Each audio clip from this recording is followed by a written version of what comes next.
So I guess I'm kind of going from making no videos for a while to making a ton of videos real quick.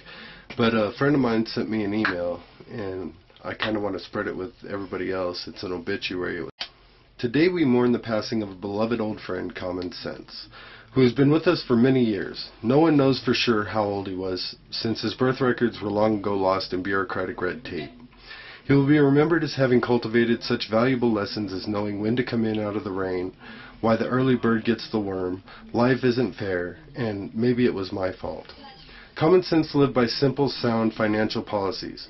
Don't spend more than you can earn, and reliable strategies such as adults, not children, are in charge. Now, his health began to deteriorate rapidly when well-intentioned but overbearing regulations were set in place.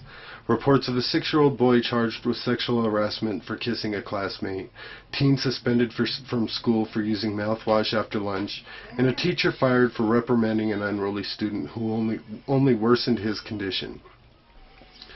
Common Sense lost ground when parents attacked teachers for doing the job that they themselves failed to do in disciplining their unruly children. It declined even further when schools were required to get parental consent to administer sun lotion or an aspirin to a student, but could not inform parents when a student became pregnant and wanted to have an abortion. Common Sense lost the will to live as the churches became businesses and criminals received better treatment than their victims. Common Sense took a beating when you couldn't defend yourself from a burglar in your own home, and the burglar could sue you for assault. Common Sense finally gave up the will to live after a woman failed to realize that a steaming cup of coffee was hot.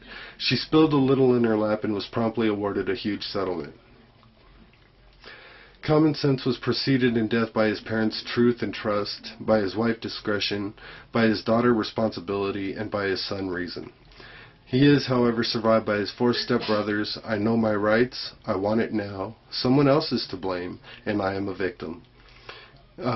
Not many attended his funeral because so few realized he was gone. But if you do still remember him, pass this on and join, or if you don't, join the majority and just do nothing.